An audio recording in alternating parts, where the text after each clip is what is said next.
Dr. Moran, Yeah. you received the topic, you know that we talked about preparing the way. Yeah. And here in Orange, we discussed this morning this topic, especially what it means to prepare the way and what it means, what the grace of God is that we are preparing ourselves for. Yeah. And we talked about the grace of God in metapsychiatry. It is called the good of God. Yeah. And the nature of that is that it already is. Yeah. As you say, we don't produce grace. So that seems to be an important aspect. And so we talked about preparing, as the Bible says, bringing down the mountains and exalting the valleys. But I think that most of the questions are with regard to what that means, this preparing for something that is already established and we are already a part of. Yeah. All right, I think we have Gloria here. Did you want to ask the first question? Sure. Morning, Dr. Hora. This is Gloria. Hello, Gloria.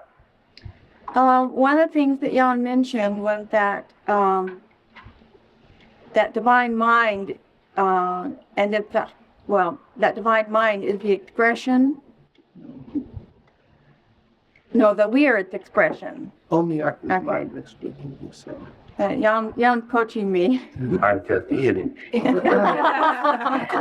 We were reading from Beyond the Dream, a statement here. Okay, it's from the chapter Prepare Ye the Way on page 51. Yeah. The sentence, omniactive mind expresses itself through man in specific types of necessary and useful activities from moment to moment. Yeah. Right. And the next sentence is, therefore man who is involved with mental busyness is disregarding the impulses of omniactive mind. Yeah. My question has to do with our participation. It seems that although omniactive mind is all that there is, and we're its expression, it seems that something is required of us in our participation. And what is the nature of our participation? Well, the whole issue of preparing the way of the Lord revolves around cultivating the faculty of awareness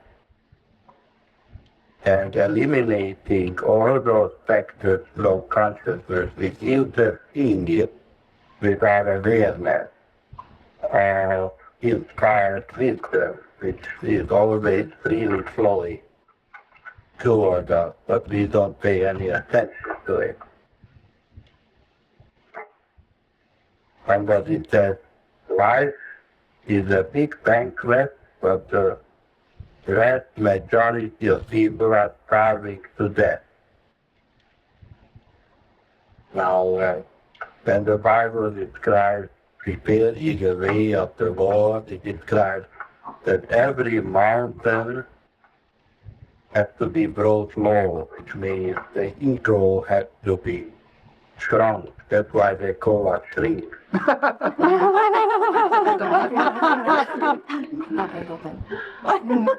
And every valley of sensualism has to be elevated to a purer level of spiritual value.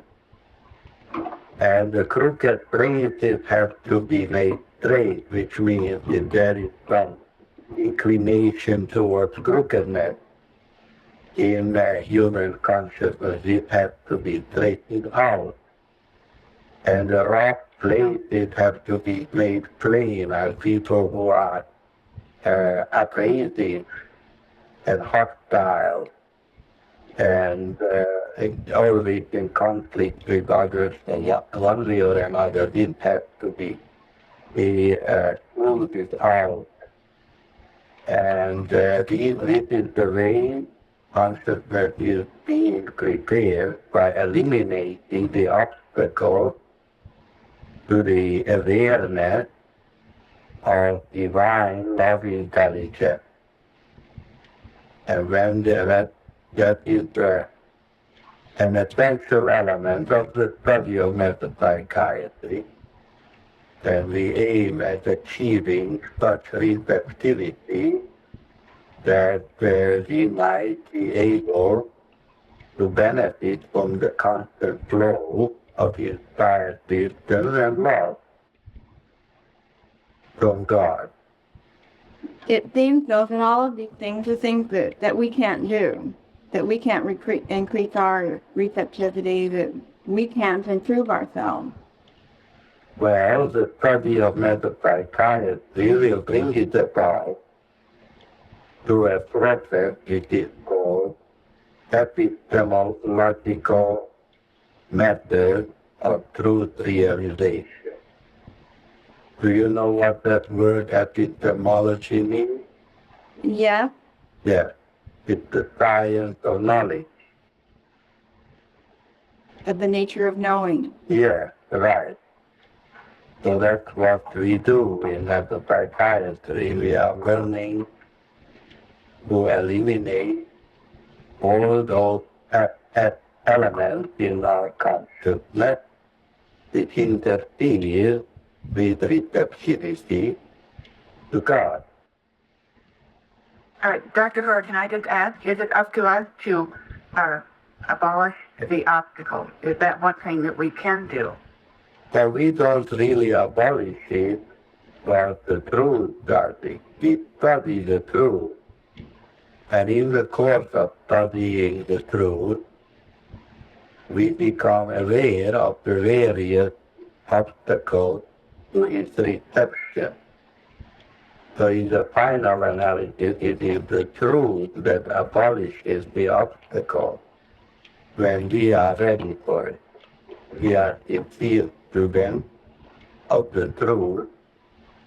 The methodology of metapsychiatry makes it possible for the truth to abolish all these obstacles. And this is going on through suffering and wisdom, with an ongoing process of spiritual growth. Thank you, Dr. Hora. You're welcome, Gloria. Let's turn to Ojai for any questions. Dr. Hora, this is Michael. Yes, Michael. The process of bringing down the mountains and exalting the valley, is that just the application of the 3 R's?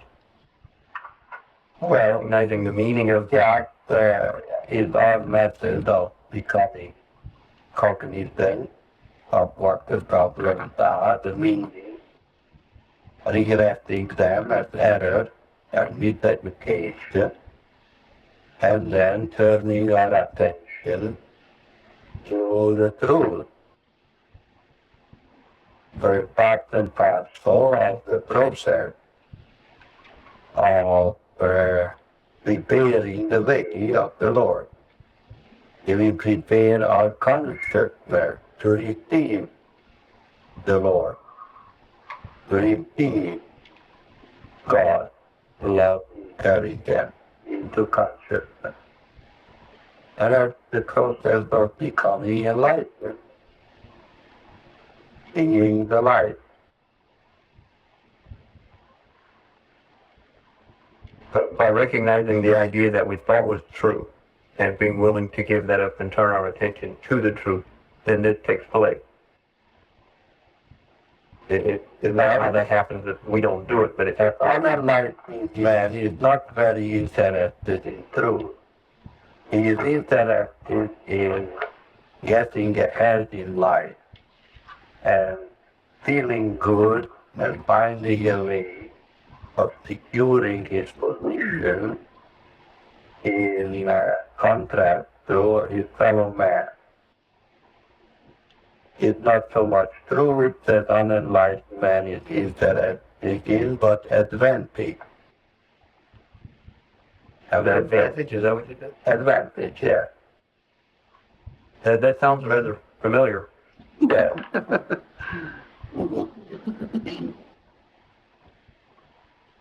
In the statement that omniactive mind is expressing itself, and we are the expression,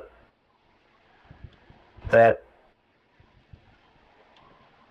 so the idea occurred to me that this grace or divine ideas or something that I was looking for, that I had to get.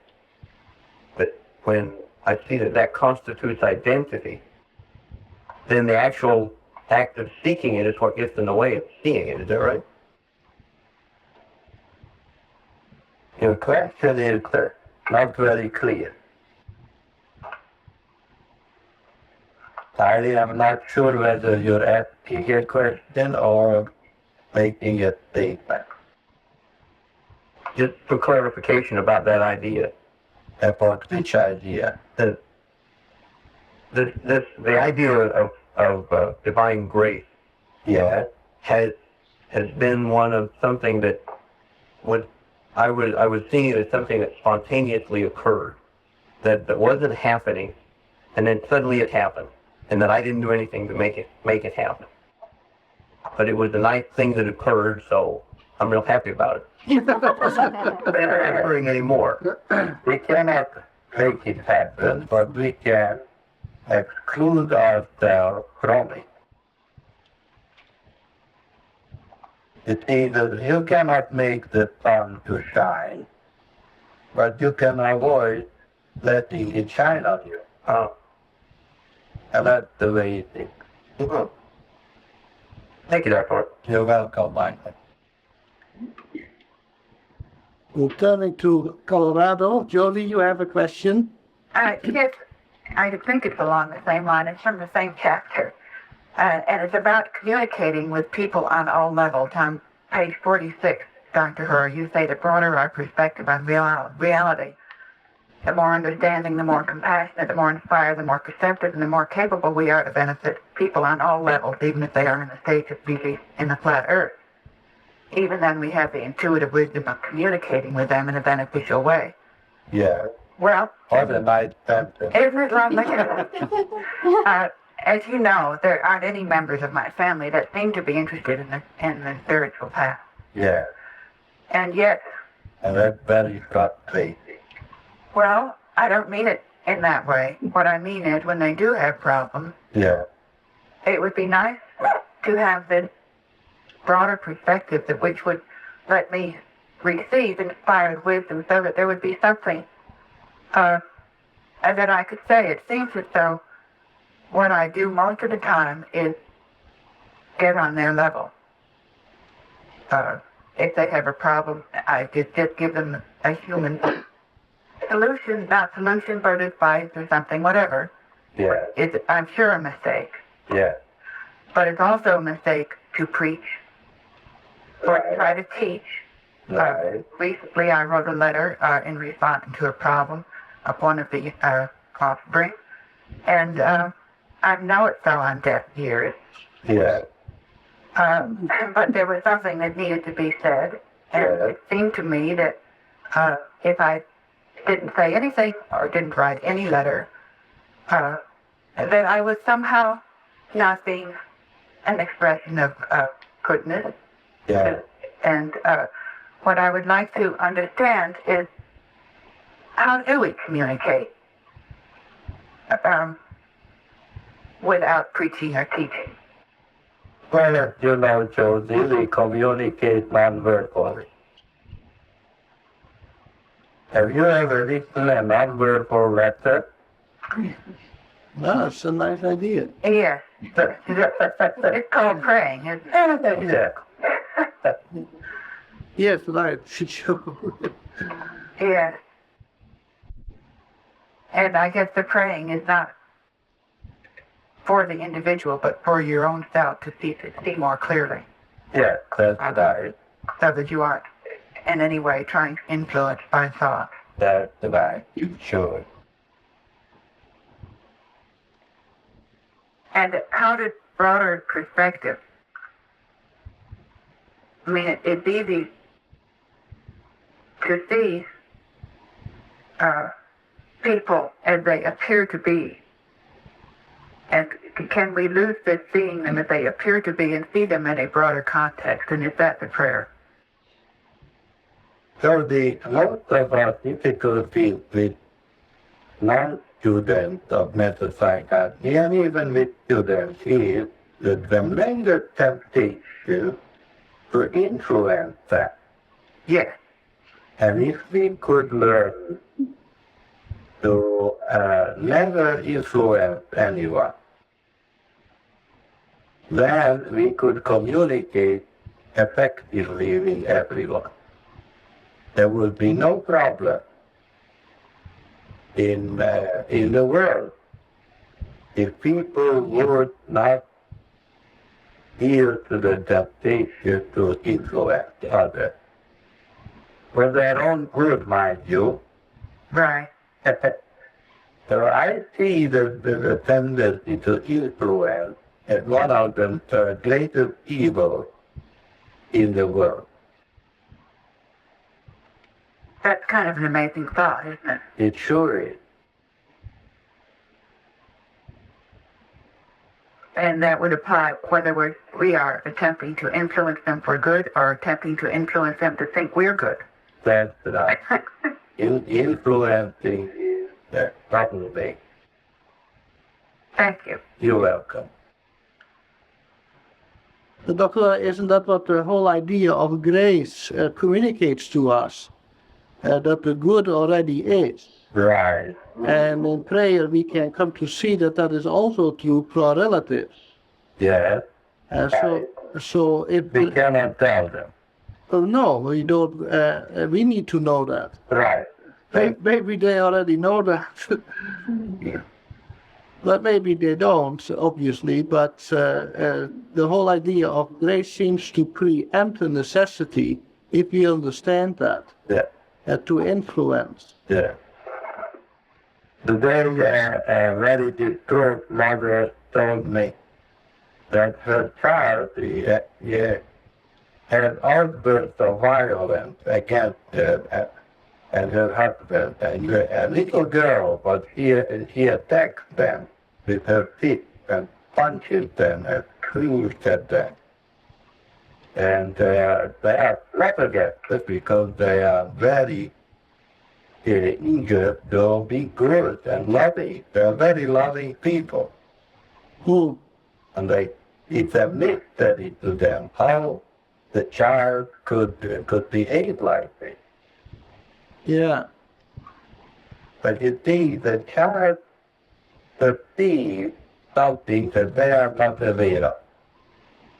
Influencing. Namely, their love is conditional. And they want the child to make them proud. Uh-huh. And the child doesn't like to be used. And he is rebelling and doesn't know what it is rebelling against. But the basic motivation is to influence the child to behave in such a way as to make them proud. So that in the community they would be known as good better. To see how being good can be bad. Yeah. And human love is always conditional, and that means that it is polluted with motivation to influence.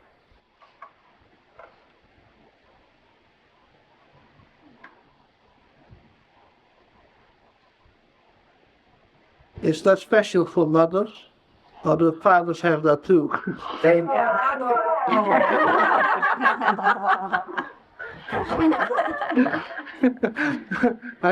I better stop while I'm ahead. Not yet.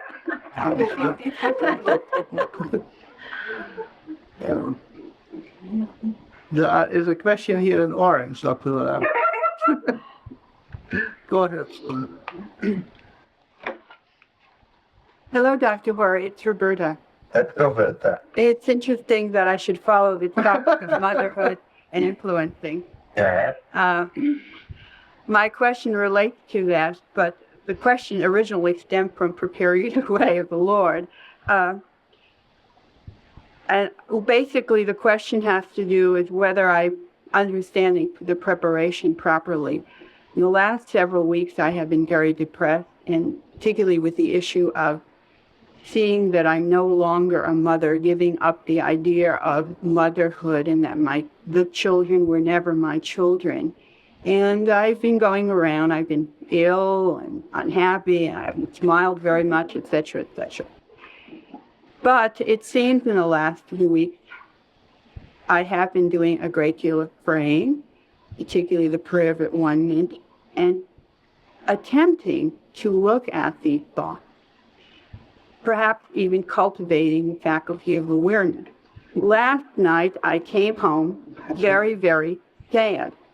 Still sad, like, when is this depression going to lift? When suddenly, it stopped. And I felt extremely joyous. I started to sing, I put on music, I started to dance.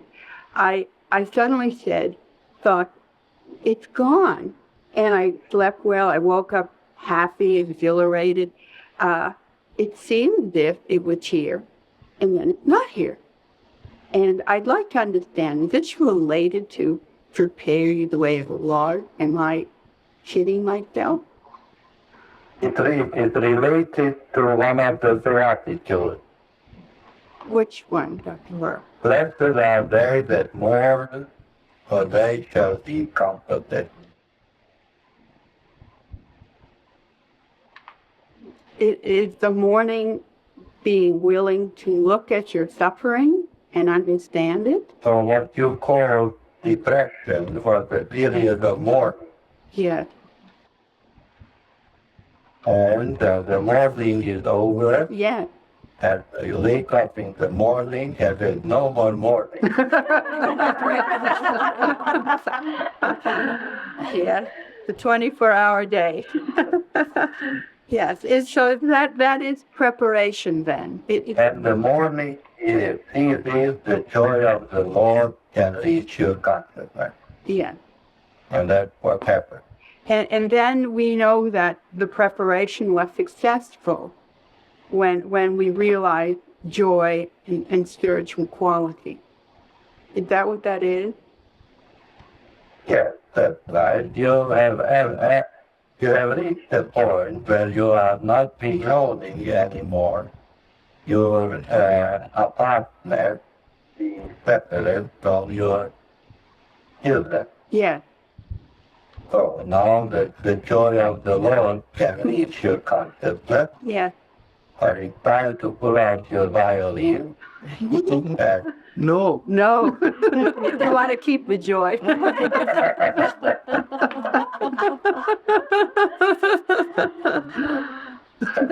Thank you very much. Very beautiful music. The thought just came that in preparing the way of the Lord and being joyful is actually beneficial to our children, who are not our children, but to those we encountered.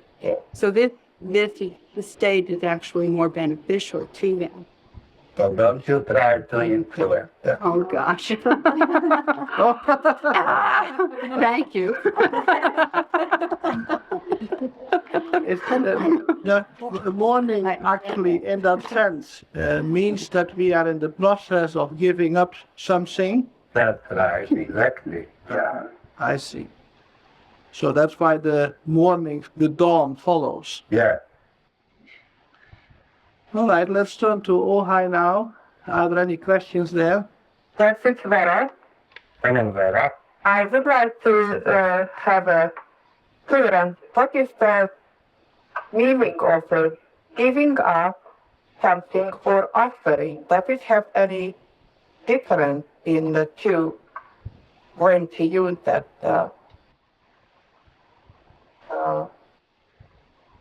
what can give up or what can offer. By withholding on something, it's more Offering. one has a hard time to part with something. I don't know really the meaning, the giving up or offer. When do you remember the story of Abraham and his son Isaac? Yeah, Abraham had his son. Isaac is the only son in those days, and he was very affectionate. And suddenly he heard the voice of God, and God said to Abraham, you have to give up Isaac and offer him up to me as a sacrifice by slaughtering him on an altar, so that you would prove that you love me more than your son. So that is a giving up and an offering at the same time. Can you see that better? yeah. It could apply in certain kind of mode of being in the world. When we're in Together.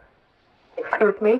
It's a giving up and offering goes together. According to Roberta had to give up her attachment to her son and offer them up to God by recognizing and acknowledging that they belong to God and not to her. So there's a giving up and an offering at the same time, and that result is a healing of the attachment and its complications.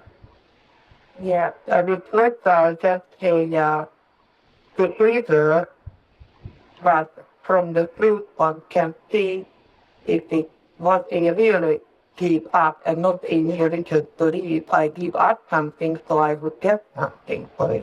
That's right.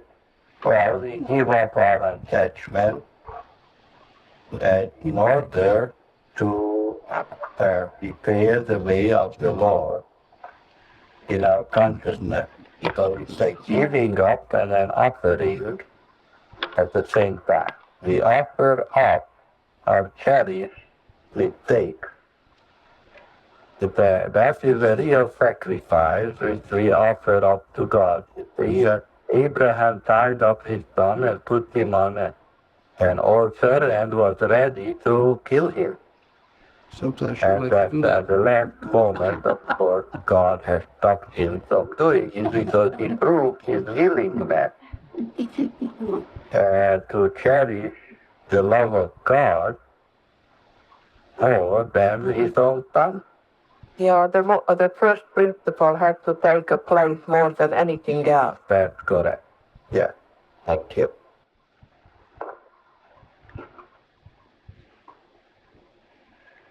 Let's turn to Jody. Jody, you have a question now? Not right now. No, this last, It'll last you a while, huh? this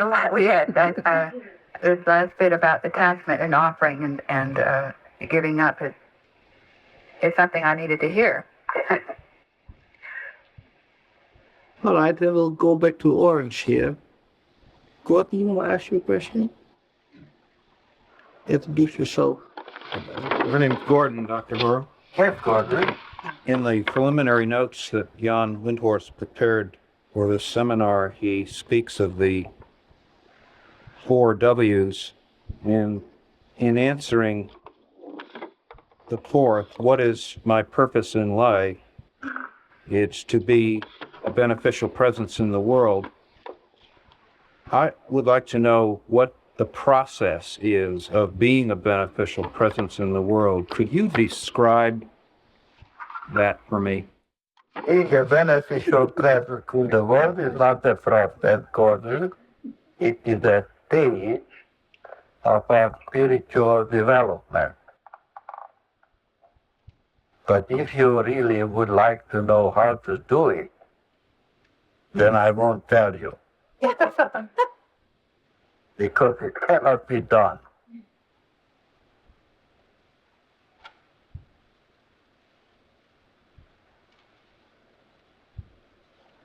Is this clear to you, Gordon? Yes. Okay.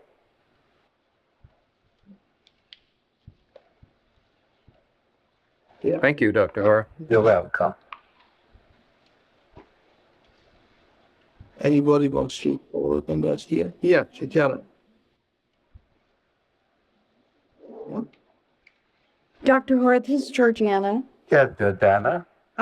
I'd just like, I think, some more clarification on the use of the 4 Ws. I was thinking about them in terms of, preparing our consciousness. And the thought that came to me is that what the ideas do is help us transcend the idea of being a person and being in a place and transcending time. Yes. And Jan had said at the bottom that it puts us in the right context. Yes. What is the most helpful way for us to meditate on the 4 Ws? Because we can memorize them, but Yes. that isn't of much value. Yes. Well, at first, if you read the 4 Ws, they represent certain kind of most unusual information. Mm-hmm. So you marvel at this information, and then you keep contemplating it, perchance even arguing about it, agreeing and disagreeing, liking it and not liking it, and wrestle with it. And if you are wrestling and honest wrestling, after a while, information will turn into transformation. So it is offered up for contemplative meditation in the hope that it will transform your entire outlook on life and on yourself. And that's how it is beneficial. So again, that would be a moment-to-moment kind of wrestling where we might have understood it today, but tomorrow I have an incident occur and I might lose the thought of the 4 Ws. Yes, that's right. So then would I begin begin the contemplation over again?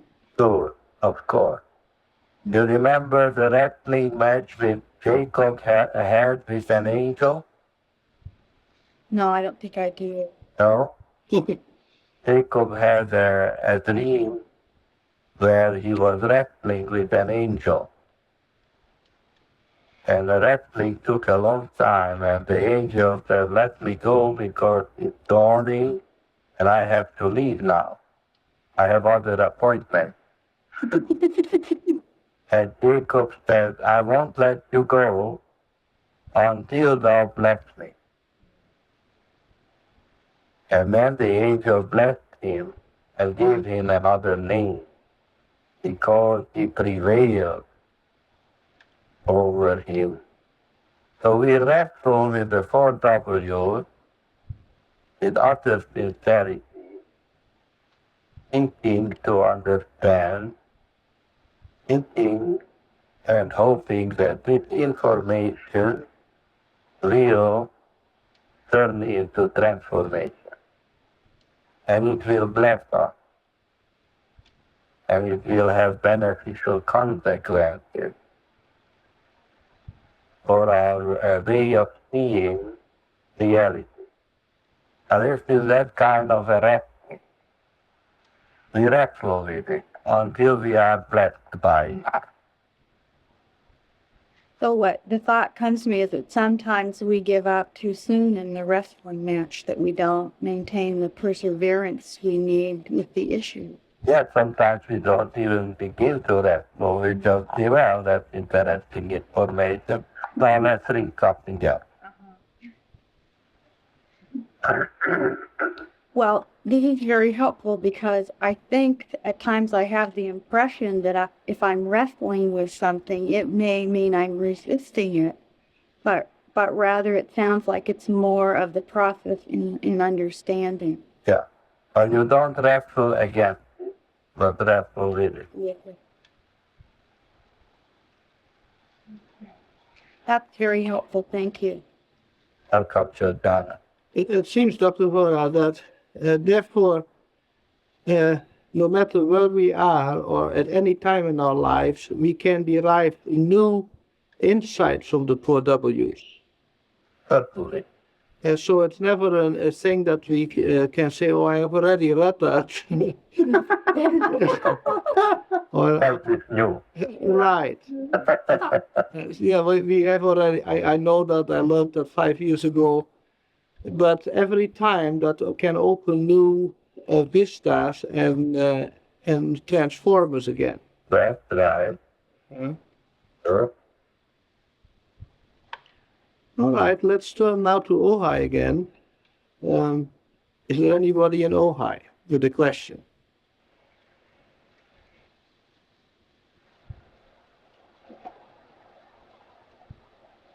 Oh, yeah, not right now. Thank you. All right. And how about Jody? Yes, I think I have a question. When I was reading the chapter, there was it said all formal religions start with one implicit question, namely, what should we do to please God? Yeah. And metapsychiatry starts with radically different questions, namely, what is God, and so on. Right. And I wondered, it seems to me that it might be that I am still trying to please God through the study of psychiatry. That's possible. Is that possible? Yes, you're a religious girl.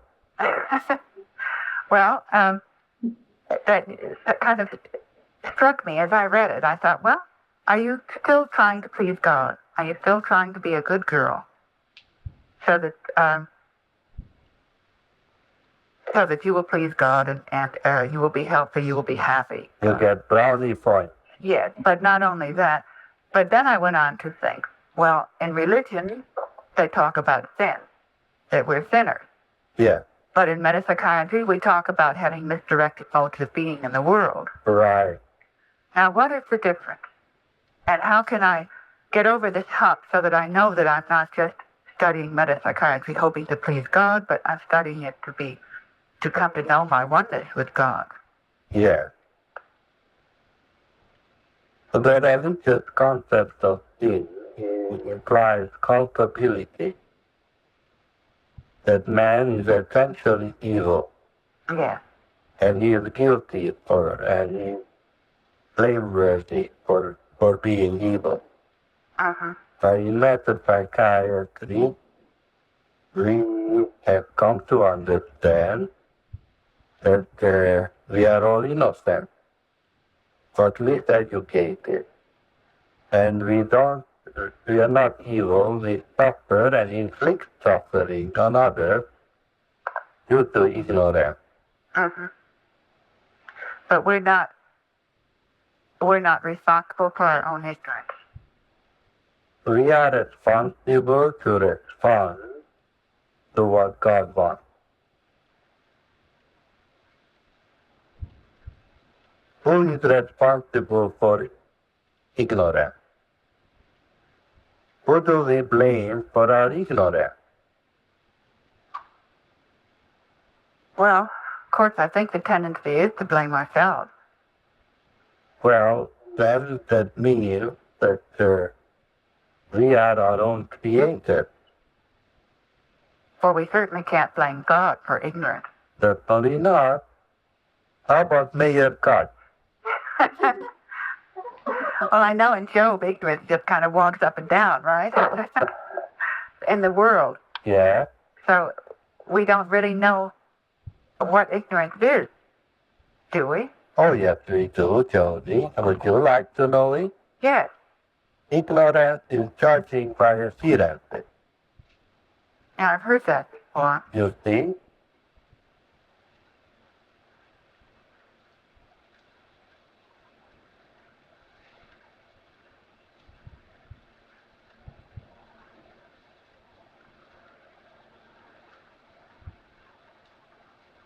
In metapsychiatry, we are learning to judge righteous judgment.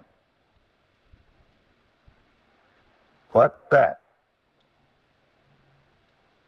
I guess you better tell me. Is anyone in Orange or Ohio who knows what righteous judgment is? A little bit there here. Is that judging by what is rather than what appears to be? Yes. What could you elaborate on it? On what here? In terms of qualities of God rather than on human experiences and appearances. Yes. The ability for righteous judgment, of course, requires education in spiritual value.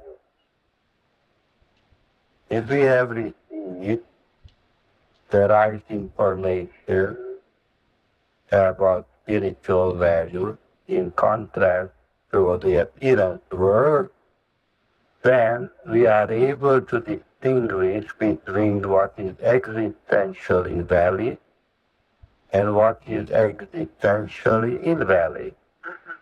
And that makes it possible for us to judge a righteous judgment. So we endeavor to see only the spiritual qualities in any situation. Well, we are interested in seeing everything, but we must be aware of what is valid and what is not valid. And that constitutes righteous judgment. And we So Jesus said, judge not by the appearance, but judge a righteous judgment. And can we do that with ourselves also, so that we can, if we are aware of misdirected modes of seeing, or, I mean, is that part of preparing the way of the Lord? Simply, Jody, that's what it is all about. Mm-hmm.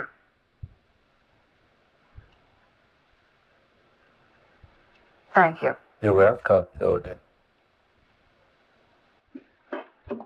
Anybody? Yeah, talk to it.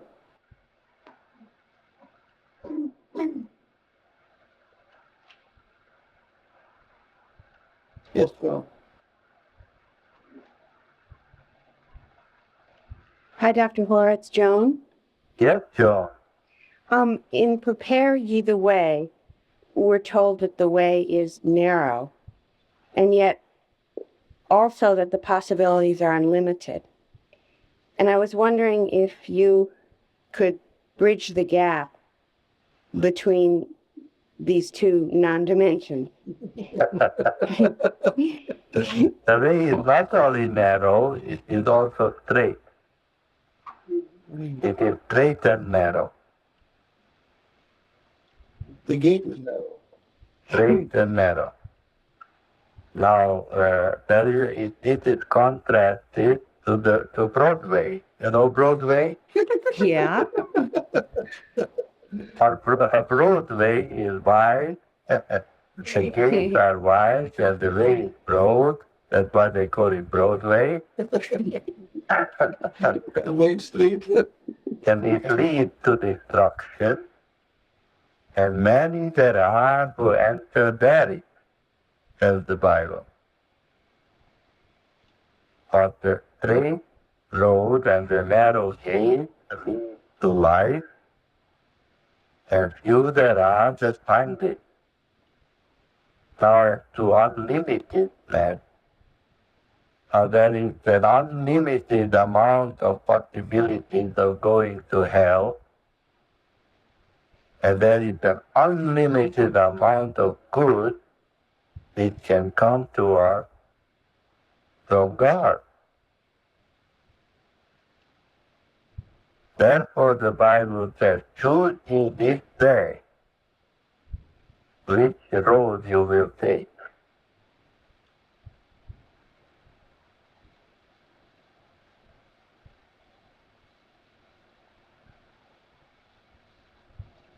Thank you, Dr. Hora. Welcome, John.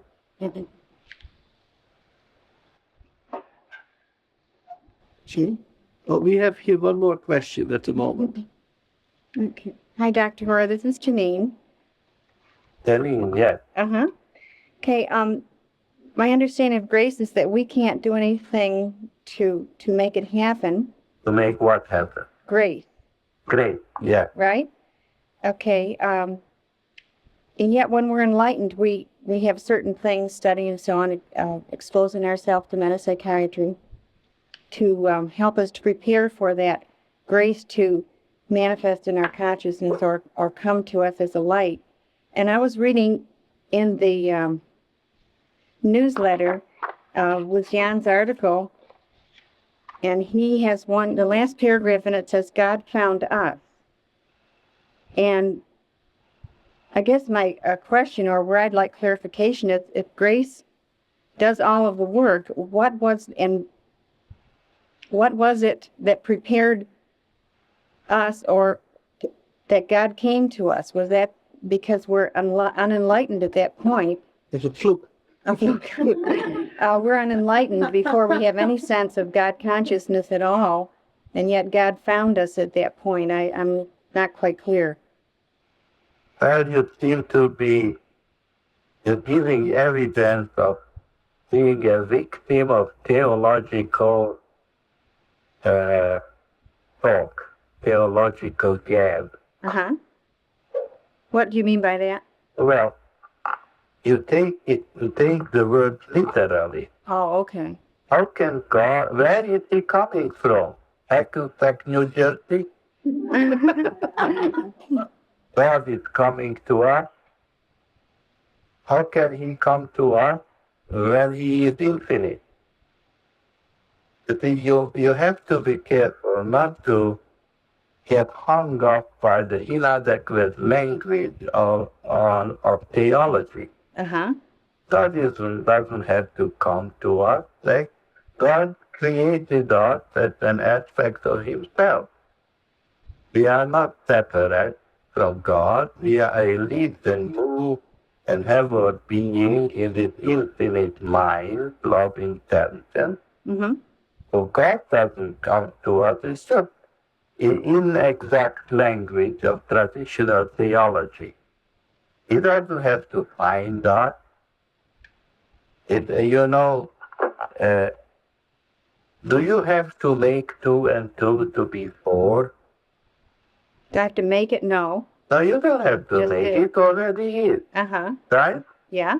It would be silly to try to waste your energy of making it 4. Uh-huh. Yes? Uh-huh. And you cannot make 2 and 2 to not be 5. Can you do that? No. No, you don't. So these things is, God is, and that's all there is. And what you need is to become aware of this. Uh-huh. So whenever you read the Bible or listen to a preacher or read something, be careful not to read things literally, because then you will get all kinds of strange notions. Yeah. If God came to us to find us, how was he traveling? Yeah? Yes. Is he carrying a torch or something to find us? Uh-huh. Or this is just invalid ways of speaking about reality. The issue is moving from unawareness to awareness.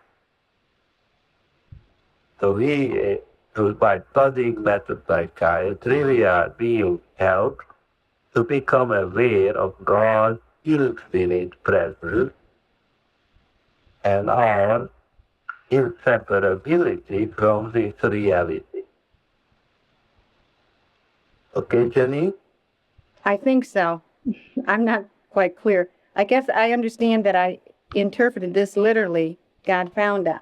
Yeah, all kinds of problems arise if we interpret things literally. Right. These are the dangers of fundamentalism too. Uh-huh. Uh-huh. But if you read the Bible literally, it doesn't make much sense. Right.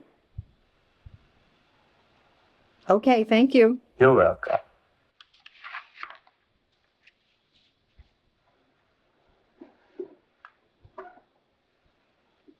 Turn to Ojai now. Dr. Hora, this is Jane. Yes, Jay. And listening to you speak of moving from unawareness to awareness of God's infinite presence. Yeah. I've been sitting here this morning, hearing